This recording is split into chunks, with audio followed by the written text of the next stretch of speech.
รักของเราขออนุญาตครูบาอาจารย์สิ่งศักดิ์สิทธิ์ประจำตัวของท่านเชิญทุกท่านทำจิตเป็นสมาธินะคะรักของเราเป็นยังไงบ้างนะ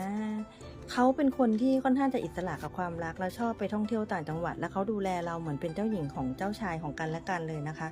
จริงๆแล้วตัวเขาเองอ่ะเขาเป็นคนค่อนข้างจะมีโลกส่วนตัวสูงแล้วก็มีรักร้าวมาในอดีต